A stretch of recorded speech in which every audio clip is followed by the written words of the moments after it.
Project yang kita sudah sepakati bahwa Roberto Mancini adalah orang yang tepat pada saat ini. Dan kalau kita lihat Roberto Mancini punya track record yang sangat bagus. Ya, dia pernah membawa Inter 5 kali juara berturut-turut. Nah, tentu ini kesempatan buat seorang Roberto Mancini. Rasmi, Roberto Mancini jadi pelatih baru Timnas Indonesia. Era baru Garuda dimulai. Yes, mantap sekali.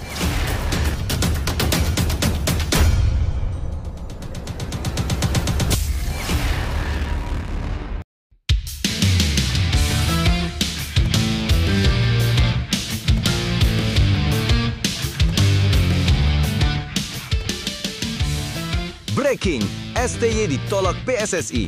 Erick Thohir resmi umumkan Roberto Mancini latih Timnas Indonesia. Resmi, Roberto Mancini jadi pelatih baru Timnas Indonesia. Era baru Garuda dimulai.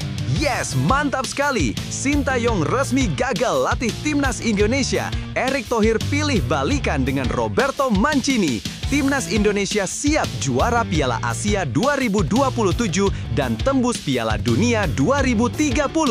Begini faktanya, teman-teman. Tapi, Mimin minta tolong tonton video ini sampai selesai agar tidak ada kesalahpahaman yang terjadi.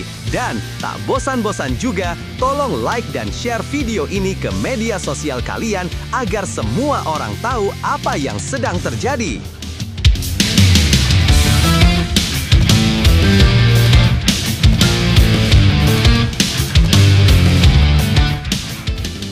Setelah kegagalan Timnas Indonesia menembus Piala Dunia 2026 dan berakhirnya masa kerja Patrick Kluivert, publik kini mendapat kabar mengejutkan. Federasi Sepak Bola Indonesia (PSSI) resmi menunjuk Roberto Mancini sebagai pelatih kepala baru Garuda. Dalam konferensi pers di Jakarta, Ketua Umum PSSI Erick Thohir mengumumkan bahwa Mancini telah menandatangani kontrak berdurasi 3 tahun. Ia tak hanya menangani tim senior, tapi juga terlibat dalam pengembangan pemain muda dan pelatih lokal. Kita ingin membangun fondasi sepak bola nasional dengan standar dunia. Mancini bukan hanya pelatih, tapi mentor bagi sistem sepak bola Indonesia, ujar Erick. Mancini yang sukses membawa Italia juara Euro 2020 dan pernah meraih 5 gelar Serie A bersama Inter Milan, menyebut dirinya tertantang dengan proyek besar ini. Saya melihat potensi luar biasa di Indonesia. Dengan kerja keras dan disiplin, kita bisa bersaing di level Asia, ujarnya.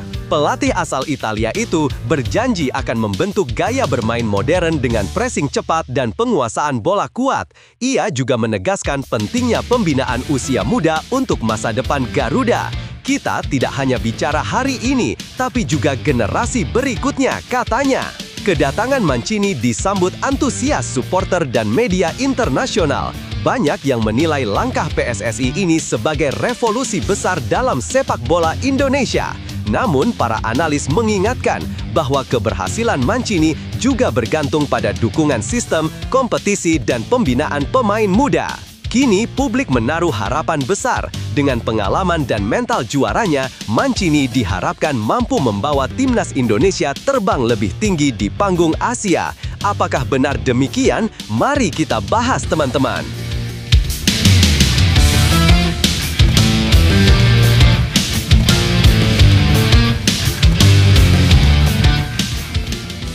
Sebelumnya diberitakan, isu pembalinya Sintayong untuk melatih Timnas Indonesia kembali menghangat di kalangan pecinta sepak bola tanah air.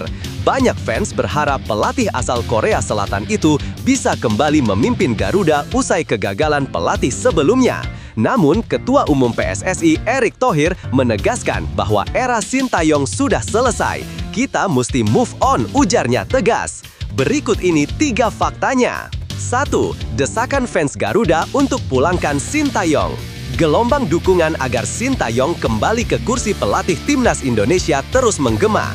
Di media sosial, nama Sin kerap menjadi trending. Sementara di stadion-stadion, chants STY comeback terdengar setiap kali skuad Garuda menelan kekalahan. Alasan dibalik kerinduan publik tak lepas dari prestasi dan perubahan yang dibawa Sin selama 5 tahun masa kepemimpinannya. Di bawah arahannya, Timnas Indonesia berkembang pesat, baik dari sisi taktik maupun mental bertanding. Para pemain muda seperti Marcelino Ferdinand dan Rafael Struijk juga bersinar di masa itu. Jika kembali, adaptasinya diyakini bakal cepat karena Shin sudah memahami karakter pemain dan kultur sepak bola Indonesia. Banyak yang percaya hal itu bisa menjadi modal besar menuju Piala Asia 2027 dan kualifikasi Piala Dunia 2030. 2. PSSI sudah bentuk struktur pelatih baru tapi gagal di tengah jalan. Erick Thohir sejatinya sudah menyiapkan sistem kepelatihan berlapis untuk membangun masa depan timnas Indonesia. Awal 2025, ia menunjuk Patrick Kluivert sebagai pelatih tim senior, Gerald Vandenberg di U23 dan Frank van Kempen di U20. Skema ini diharapkan menjadi fondasi agar setiap level tim nasional memiliki kesinambungan. Namun, realitas tak sesuai harapan. Vandenberg gagal membawa timnas U23 lolos kualifikasi Piala Asia 2026 dan Kluivert pun tersingkir di kualifikasi Piala Dunia 2006 zona Asia. Hasil buruk itu memaksa PSSI mengambil keputusan berat, memutus kontrak seluruh jajaran pelatih. Erick mengaku kecewa karena sistem yang telah dibangun harus runtuh begitu cepat. Kalau nggak perform ya gitu, ujarnya. Padahal membangun strata kepelatihan itu perlu waktu. 3. Erick Thohir, saatnya Indonesia melangkah ke depan. Erick Thohir menegaskan bahwa era Shin Tae-yong sudah berlalu. Ia mengajak publik sepak bola Indonesia untuk menatap masa depan dan memberi kesempatan bagi pelatih baru yang lebih segar. Kita kan mesti move on. Kita juga harus move on dengan Shin Tae-yong, ucapnya saat diwawancara. Nah, sebelum lanjut mendengar berita ini, untuk para netizen, keluarkan satu kalimat pamungkas untuk menanggapi kabar ini. Menurut kalian, apakah Roberto Mancini adalah sosok yang tepat untuk melatih skuad Garuda? Atau justru kalian lebih memilih Shin Tae-yong untuk melatih timnas Indonesia lagi?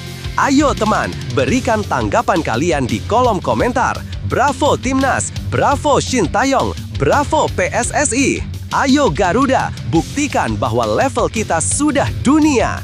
Buktikan bahwa kita adalah raksasa Asia. Tiket Piala Dunia harga mati. Di sisi lain, jangan lupa juga satu kalimat khusus untuk Shin Tae-yong CS yang sedang berusaha keras memajukan sepak bola Indonesia. Silahkan tulis di kolom komentar. Ayo terbang tinggi Garuda.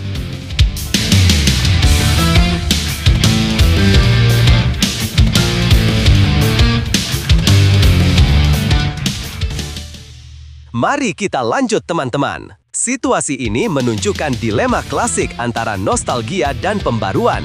Di satu sisi, publik masih menaruh harapan besar pada Shin Tae-yong karena ia dianggap membawa perubahan nyata dalam kualitas permainan timnas Indonesia. Namun di sisi lain, PSSI di bawah Erick Thohir ingin membuka lembaran baru dan membangun sistem yang lebih modern serta berkesinambungan. Sikap move on yang disampaikan Erick adalah bentuk anggung jawab untuk menatap masa depan, bukan terjebak pada romantisme masa lalu. Meski begitu, langkah ini tetap berisiko jika tidak dibarengi keputusan cepat dan tepat dalam memilih pelatih baru yang mampu melanjutkan fondasi yang sudah dibangun.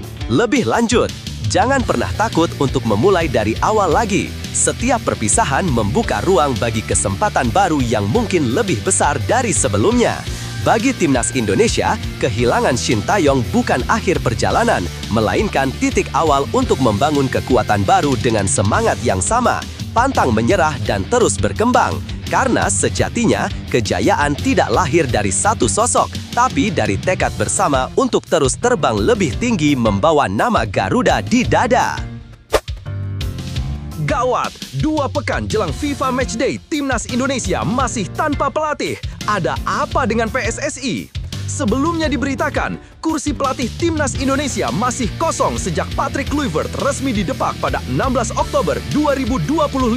Sudah lebih dari seminggu berlalu, namun PSSI belum juga menggelar rapat internal ataupun membahas siapa sosok yang akan menahodai skuad Garuda untuk FIFA Matchday November mendatang. Berikut ini 3 fakta penting di balik lambannya keputusan PSSI yang membuat publik mulai gelisah. 1. Kursi pelatih kosong, waktu kian menipis. Situasi di tubuh timnas Indonesia kini tengah berada di titik genting. Setelah pemecatan Patrick Kluivert, hingga kini belum ada kejelasan siapa yang akan menggantikan posisinya. Padahal agenda FIFA Matchday sudah di depan mata. Hanya bersisa 2 pekan menuju pertandingan pada 10-8 November 2025. Di tengah waktu yang semakin sempit, PSSI terlihat masih belum memiliki arah yang jelas. Para anggota Komite Eksekutif (Exco) belum membahas calon pelatih baru, padahal keputusan tersebut sangat krusial untuk mempersiapkan tim menghadapi lawan di kalender internasional. 2. PSSI belum gelar rapat, Exco bungkam soal kandidat. Anggota Exco PSSI sekaligus manajer timnas, Sumarji, mengakui bahwa belum ada pembahasan apapun mengenai pelatih baru. Belum ada pembahasan apa-apa, ujarnya saat dihubungi bolasport.com pada Kamis 23 Oktober 2025. Sumarji bahkan menegaskan rapat internal Exco pun belum dijadwalkan. Ia mengaku menunggu arahan langsung dari Ketua Umum PSSI, Erick Thohir, untuk bisa memberikan laporan resmi. Kondisi ini membuat banyak pihak bertanya-tanya, mengapa PSSI terlihat pasif di saat timnas membutuhkan kepastian. Situasi yang tidak menentu ini membuat publik semakin khawatir soal arah pembangunan sepak bola nasional. 3. Muncul banyak nama tapi belum ada kepastian. Beberapa nama mulai muncul sebagai kandidat pelatih baru timnas Indonesia, di antaranya Jesus Casas, Timur Kapades, Frank De Boer, dan Shin Taeyong. Namun hingga kini belum ada satupun yang dikonfirmasi oleh pihak PSSI. Dari deretan itu, Frank De Boer disebut-sebut paling berpeluang. Rumor ini mencuat setelah Simon Tahamata, kepala pemandu bakat PSSI, tampak akrab memeluk De Boer dalam sebuah acara di Ajax Amsterdam. Selain itu, De Boer juga memiliki hubungan baik dengan Erick Thohir saat keduanya bekerja sama di Inter Milan tahun 2016. Namun lagi-lagi, semua masih sebatas spekulasi. Sumarji menutup dengan pernyataan singkat, belum ada yang diumumkan. Lebih lanjut, situasi ini menunjukkan adanya kebingungan dan ketidaktegasan dalam tubuh PSSI. Padahal momentum FIFA Matchday tinggal menghitung hari, namun belum ada tanda-tanda kesiapan dari federasi. Timnas Indonesia seolah dibiarkan tanpa arah, tanpa sosok pemimpin di tengah waktu yang terus berjalan. Padahal, timnas nasional bukan sekedar simbol olahraga, tetapi juga harapan jutaan pendukung di seluruh negeri. Keterlambatan dalam mengambil keputusan seperti ini bisa berdampak pada performa tim dan juga kepercayaan publik. Para pemain tentu membutuhkan kejelasan siapa yang akan memimpin mereka, menyusun strategi, dan membangun semangat juang. Tanpa kejelasan itu, sulit berharap hasil maksimal di lapangan. Kini, publik hanya bisa berharap agar PSSI segera bergerak cepat. Ini bukan lagi soal memilih nama besar, melainkan soal tanggung jawab dan komitmen untuk menjaga kehormatan Garuda di pentas internasional. Dalam situasi yang penuh ketidakpastian ini, penting bagi semua pihak, pemain, pelatih sementara, dan supporter untuk tetap tenang dan percaya pada proses. Setiap badai pasti berlalu, dan dari kekacauan inilah biasanya lahir perubahan besar. Timnas Indonesia pernah melewati masa-masa sulit sebelumnya dan selalu menemukan cara untuk bangkit. Semangat Garuda tidak akan padam hanya karena keterlambatan keputusan. Teruslah percaya, dukung, dan jaga api optimisme. Karena ketika semua bersatu dengan keyakinan dan cinta terhadap merah putih, Indonesia akan kembali terbang tinggi di langit sepak bola dunia. Erick Thohir diterpa masalah baru. IOC tegas blokir Indonesia. Publik malah soroti nasib timnas Garuda. Sebelumnya diberitakan, Menteri Pemuda dan Olahraga Erick Thohir kembali menghadapi ujian berat setelah Komite Olimpiade Internasional (IOC) mengeluarkan pernyataan mengejutkan. Indonesia dilarang menjadi tuan rumah ajang olahraga dunia di bawah naungan Olimpiade. Keputusan itu muncul setelah pemerintah menolak kehadiran atlet Israel di kejuaraan dunia senam 2025 di Jakarta. Di tengah sorotan dunia internasional, publik tanah air justru ramai mempertanyakan nasib timnas Garuda. Berikut 3 fakta menarik di balik situasi pelik yang sedang dihadapi Erick Thohir. Berikut, 1. IOC bekukan potensi Indonesia jadi tuan rumah ajang dunia. Langkah pemerintah Indonesia menolak kedatangan atlet Israel di ajang Gymnastic World Championship 2025 berbuntu panjang. IOC secara resmi mengeluarkan seruan kepada seluruh federasi olahraga dunia agar tidak menggelar turnamen internasional di Indonesia. Dalam laporan Reuters 22 Oktober 2025, IOC bahkan menghentikan semua pembahasan terkait kemungkinan Indonesia ikut dalam bidding Olimpiade. Pernyataan resmi IOC menegaskan mereka tidak akan melanjutkan kerjasama sampai pemerintah Indonesia memberi jaminan bahwa semua atlet tanpa memandang kebangsaan bisa berlaga di wilayahnya. Ini menjadi pukulan telak bagi citra olahraga nasional yang sedang berupaya memperkuat posisi di panggung dunia. 2. Erick Thohir tegas, kami berpegang pada konstitusi. Merespons tekanan global, Erick Thohir tak tinggal diam. Lewat unggahan di akun Instagram resminya, ia menegaskan bahwa keputusan pemerintah bukanlah sikap diskriminatif, melainkan bentuk konsistensi terhadap konstitusi Indonesia yang menolak penjajahan dalam bentuk apapun. Kami di Kemenpora berpegang pada prinsip menjaga keamanan, ketertiban umum, dan kepentingan publik dalam setiap penyelenggaraan event internasional, tulis Erick. Ia juga menambahkan bahwa langkah menghindari kehadiran delegasi Israel adalah keputusan sadar meski konsekuensinya berat. Indonesia tak bisa menjadi tuan rumah event di bawah payung Olimpiade. Namun, meski menegaskan komitmen terhadap prinsip negara, Erick belum memberi sinyal akan menemui IOC untuk mencari solusi diplomatik. Sikap tenang tapi keras ini membuat banyak pihak bertanya-tanya, akankah Indonesia memilih idealisme di atas peluang besar menjadi pusat olahraga dunia? 3. Netizen malah serbu isu timnas, Pak Erick pelatih mana? Di tengah badai diplomasi olahraga internasional, perhatian publik justru mengarah ke hal lain. Kolom komentar unggahan Erick Thohir dipenuhi keluhan para pendukung Garuda yang mempertanyakan masa depan timnas Indonesia. Sejak pemecatan Patrick Kluivert, belum ada nama pengganti yang diumumkan, sementara jadwal visa matchday sudah di depan mata. Kondisi ini menempatkan Erick dalam posisi serba sulit. Sebagai Menpora, ia harus menjaga hubungan dengan lembaga olahraga dunia, tapi sebagai Ketua Umum PSSI, ia juga dituntut memberi arah jelas untuk timnas yang tengah terpuruk.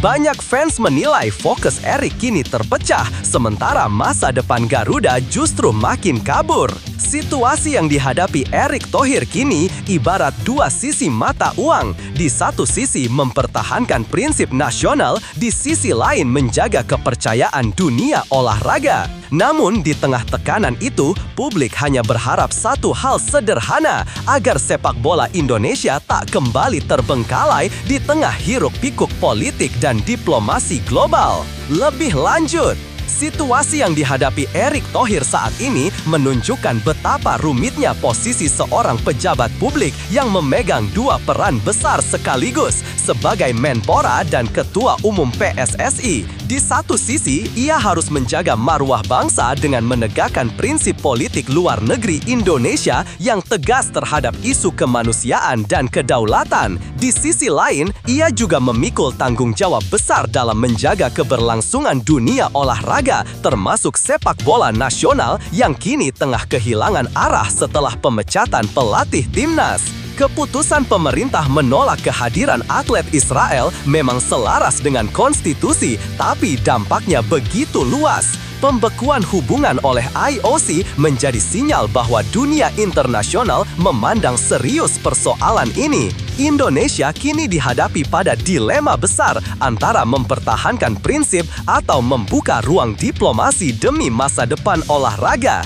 Dalam konteks ini, komunikasi yang bijak dan terbuka dengan IOC harusnya menjadi langkah strategis, bukan sekedar pernyataan sikap yang kaku. Sementara itu, reaksi publik yang justru fokus pada nasib timnas Indonesia menggambarkan betapa besar ekspektasi masyarakat terhadap Erik. Rakyat ingin melihat hasil konkret, bukan hanya pernyataan diplomatis. Ketika isu internasional mencuat, kegelisahan fans sepak bola terasa semakin nyata karena bagi mereka, Garuda yang terbang tinggi di lapangan jauh lebih bermakna daripada jabatan atau reputasi di panggung politik olahraga dunia. Jika Erik mampu menyeimbangkan keduanya, ia berpeluang menorehkan warisan besar, menjadikan Indonesia disegani bukan hanya karena sikapnya yang tegas, tapi juga karena prestasinya yang nyata di dunia olahraga. Namun jika tidak, ia berisiko kehilangan kepercayaan publik yang selama ini menjadi kekuatannya. Di tengah badai yang sedang menerpa, penting diingat bahwa setiap ujian besar selalu datang untuk menguji keteguhan dan arah kita. Apa yang dialami Erick Thohir saat ini bukan sekedar politik olahraga, tapi juga tentang bagaimana seorang pemimpin menjaga prinsip di tengah tekanan global. Indonesia sedang berdiri di persimpangan antara idealisme yang dijunjung tinggi dan ambisi untuk terus maju di panggung dunia. Namun, sejarah selalu berpihak pada mereka yang berani teguh pada nilai dan tetap berjuang dengan kepala tegak. Tidak ada kemajuan tanpa risiko dan tidak ada penghormatan tanpa keberanian untuk mempertahankan keyakinan. Erik dan seluruh jajaran olahraga Indonesia sedang diuji bukan hanya dalam diplomasi, tapi juga dalam kepercayaan diri membangun masa depan yang lebih kuat. Bagi para pecinta sepak bola dan olahraga tanah air, jangan kehilangan semangat. Kritik boleh, kecewa wajar, tapi tetaplah percaya bahwa badai ini bisa menjadi momentum kebangkitan.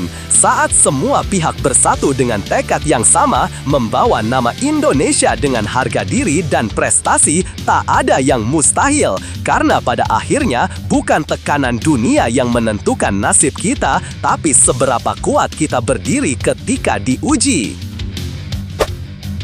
Timnas U17 siap panaskan Dubai. Uji coba lawan Paraguay jadi awal petualangan menuju Piala Dunia. Sebelumnya diberitakan, Timnas Indonesia U17 tengah memasuki fase krusial jelang Piala Dunia U17 2025 yang akan digelar di Qatar. Setelah menjalani pemusatan latihan intensif di tanah air, skuad muda Garuda kini terbang ke Dubai, Uni Emirat Arab, untuk mengasah kemampuan lewat serangkaian laga uji coba internasional. Laga pertama melawan Paraguay pada Sabtu 25 Oktober 2025 pukul 22 WIB akan menjadi momentum pembuktian sekaligus pemanasan terakhir sebelum turnamen sesungguhnya dimulai. Berikut ini 3 fakta menarik dari persiapan dan uji coba Garuda Muda di Dubai. 1. Laga panas di tengah gurun. Indonesia U17 tantang Paraguay. Pertandingan melawan Paraguay menjadi bagian penting dari simulasi kompetisi bagi Timnas U17. Pelatih Nova Arianto menilai duel ini bukan sekedar uji coba, melainkan kesempatan untuk mengukur kesiapan tim menghadapi tekanan dan intensitas pertandingan dunia. Sejak tiba di Dubai pada 17 Oktober, para pemain langsung menjalani adaptasi cuaca ekstrim Timur Tengah. Suhu panas di siang hari dan kelembapan tinggi menjadi tantangan tersendiri. Laga ini juga bakal menjadi debut internasional bagi sejumlah pemain muda yang baru menembus skuad utama, termasuk pemain yang berkarir di luar negeri seperti Lucas Lee, Ballistic United, AS, dan Noha Pohan, NAC Breda, Belanda. Pertandingan ini akan menguji mental dan adaptasi taktik para pemain muda kita, ujar Nova dalam sesi latihan tertutup di Dubai. 2. Pemilihan lawan bukan sembarangan, semua disesuaikan dengan grup Piala Dunia. PSSI dan tim pelatih sengaja menyusun jadwal uji coba melawan Paraguay, Pantai Gading, dan Panama sebagai bagian dari strategi persiapan. Lawan-lawan tersebut dipilih karena memiliki gaya bermain yang mirip dengan calon lawan Indonesia di fase grup Piala Dunia U17 nanti. Paraguay dipilih karena berasal dari konfederasi yang sama dengan Brasil, CONMEBOL. Sementara Pantai Gading mencerminkan permainan cepat dan fisik dari tim-tim Afrika seperti Zambia. Panama di sisi lain mewakili gaya Amerika Tengah yang eksplosif dan efisien. Nova menegaskan, pemilihan lawan bukan untuk mencari kemenangan instan, tetapi untuk mematangkan strategi. Kami ingin anak-anak terbiasa menghadapi intensitas permainan berbeda. Setiap laga uji coba adalah latihan mental sebelum turnamen. 3. Skuad gemuk 26 pemain. Siapa yang akan dicoret? Saat ini, Nova Arianto membawa 26 pemain ke Dubai. Namun, hanya 21 pemain yang akan didaftarkan ke FIFA untuk tampil di Piala Dunia U17 2025.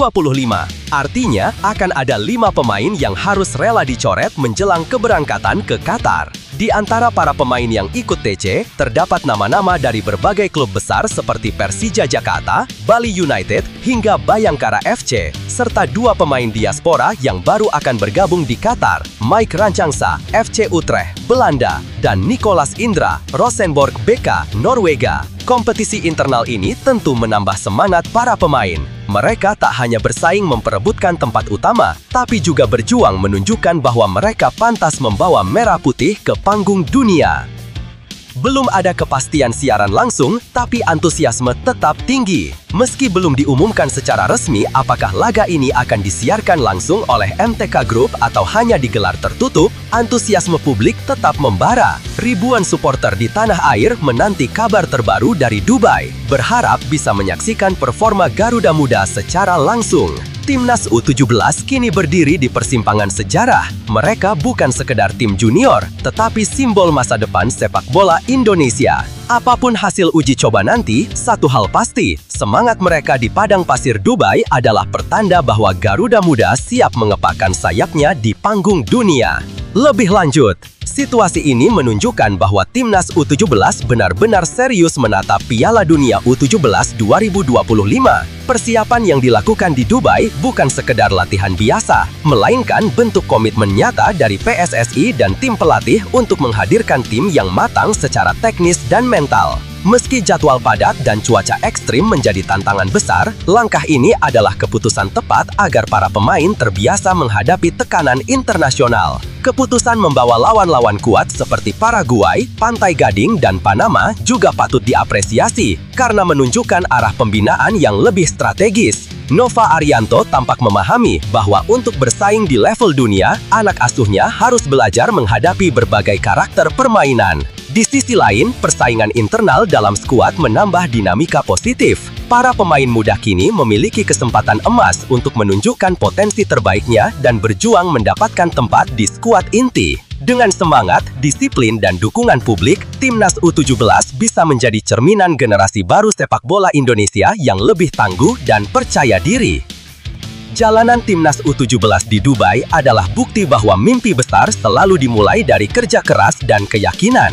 Setiap keringat yang jatuh di lapangan latihan adalah langkah menuju sejarah baru bagi sepak bola Indonesia. Jangan takut menghadapi lawan tangguh, karena justru dari ujian seperti inilah mental juara ditempa. Untuk para pemain muda Garuda, ingatlah bahwa kalian bukan hanya bermain untuk diri sendiri, tetapi untuk jutaan hati yang percaya di tanah air. Terus berjuang, nikmati prosesnya, dan buktikan bahwa masa depan sepak bola Indonesia ada di tangan kalian. Saat peluit pertama berbunyi, tunjukkan pada dunia bahwa Garuda Muda tidak datang untuk belajar, tapi untuk bersinar. Erick Thohir tutup pintu untuk Shin Tae-yong, sang legenda kini hanya masa lalu bagi Timnas Indonesia. Sebelumnya diberitakan, setelah pemecatan Patrick Kluivert pasca kegagalan Timnas Indonesia di kualifikasi Piala Dunia 2026, publik menanti siapa sosok baru yang akan duduk di kursi panas pelatih Garuda. Di tengah spekulasi yang memuncak, muncul kembali nama Shin Tae-yong, sosok yang pernah membangkitkan asa sepak bola nasional. Namun, Ketua Umum PSSI Erick Thohir memberi jawaban yang mengejutkan. Peluang itu kini benar-benar tertutup. Berikut ini 3 faktanya. 1. Peluang Shin Tae-yong kembali. Erick Thohir menjawab tegas, 0%. Di tengah derasnya desakan publik agar Shin Tae-yong kembali memimpin skuad Garuda, Erick Thohir justru memberikan jawaban yang tak disangka. Ia menegaskan bahwa era Shin telah usai. Shin Tae-yong itu masa lalu, peluangnya 0%, ujar Erick Thohir dalam sebuah pertemuan di Jakarta pada Kamis malam 23 Oktober 2025. Pernyataan itu sekaligus menutup spekulasi yang selama ini berkembang di media dan kalangan supporter. Banyak fans menilai Shin masih layak memimpin timnas setelah sukses membawa Indonesia ke Piala Asia di berbagai level usia. Namun, bagi Erick, saatnya mencari sosok baru yang membawa semangat dan budaya berbeda. PSSI kini disebut akan menyeleksi pelatih dengan mempertimbangkan filosofi permainan dan adaptasi terhadap kultur sepak bola Indonesia, bukan sekedar nama besar. 2. Kegagalan Patrick Kluivert jadi titik balik timnas Indonesia. Setelah Shin Tae-yong berpisah dengan Indonesia, Patrick Kluivert dipercaya mengambil alih kursi pelatih pada Januari 2026 dengan kontrak 2 tahun plus opsi perpanjangan. Namun perjalanan singkatnya bersama Garuda berakhir pahit. Dari 8 laga yang dipimpin, Kluivert hanya mencatat 3 kemenangan, 1 imbang dan 4 kekalahan. Puncak kekecewaan terjadi di babak keempat kualifikasi Piala Dunia 2026 saat Jay Itzes dan kawan-kawan tumbang dari Arab Saudi dan Irak. Kekalahan itu memutus harapan Indonesia untuk mencetak sejarah tampil di pentas dunia. Tak lama setelahnya, PSSI mengumumkan pemutusan kontrak dengan Kluivert dan staf pelatihnya pada 16 Oktober 2015. Lebih mengejutkan lagi, pelatih asal Belanda itu memilih langsung pulang ke negaranya tanpa memberi pernyataan atau permintaan kepada publik Indonesia. Situasi ini memperkuat tekanan agar PSSI segera mencari sosok pelatih yang bisa mengembalikan arah permainan timnas. 3. Misteri pelatih baru. Belum ada nama, tapi arah sudah jelas. Meski menutup pintu untuk Shin Tae-yong, Erick Thohir belum mau membocorkan siapa penggantinya. Ia menegaskan keputusan tersebut bukan wewenangnya seorang diri. Saya masih harus membahasnya dengan Direktur Teknik Alexander Zuirs, Komite Eksekutif PSSI, dan Badan Tim Nasional, ungkapnya. Sejumlah nama pelatih asing mulai beredar, baik dari Eropa maupun Asia. Namun, Erick memastikan PSSI tak akan terburu-buru dan akan memilih sosok yang benar-benar memahami karakter pemain Indonesia. Dalam sejarahnya, pelatih asal Belanda memang mendominasi daftar pelatih asing Indonesia mencapai 7 orang. Namun bukan berarti pintu tertutup untuk negara lain. Tidak harus dari Belanda, bisa juga dari negara lain yang punya tradisi sepak bola kuat, kata Erick sambil tersenyum menanggapi rumor yang beredar. Kini, publik sepak bola Indonesia hanya bisa menunggu. Siapa yang akan memimpin Garuda di FIFA Matchday November nanti masih jadi misteri besar. Namun, satu hal jelas, babak baru timnas telah dimulai, tanpa Shin Tae-yong di dalamnya. Apakah langkah berani Erick Thohir ini akan membawa perubahan atau justru memicu gelombang protes baru? Waktu yang akan menjawab. Lebih lanjut, langkah tegas Erick Thohir menutup peluang kembalinya Shin Tae-yong tentu menimbulkan pro dan kontra. Di satu sisi, keputusan itu menunjukkan ketegasan visi PSSI untuk bergerak maju dan tidak bergantung pada masa lalu. Namun di sisi lain, banyak yang menilai keputusan ini terlalu cepat menghapus jasa besar Shin yang telah membangkitkan sepak bola Indonesia dari keterpurukan. Publik kini menanti apakah sosok baru yang akan datang benar-benar bisa menyamai bahkan melampaui pencapaian Shin atau justru membuat Garuda kembali terbang tanpa arah. Setiap akhir selalu jadi awal yang baru. Jangan terjebak pada masa lalu, karena terkadang perubahan yang terasa berat justru membuka jalan menuju kemajuan yang lebih besar. Timnas Indonesia pernah bangkit sekali, dan mereka bisa melakukannya lagi dengan semangat, kerja keras, dan keyakinan bahwa Garuda akan kembali terbang lebih tinggi.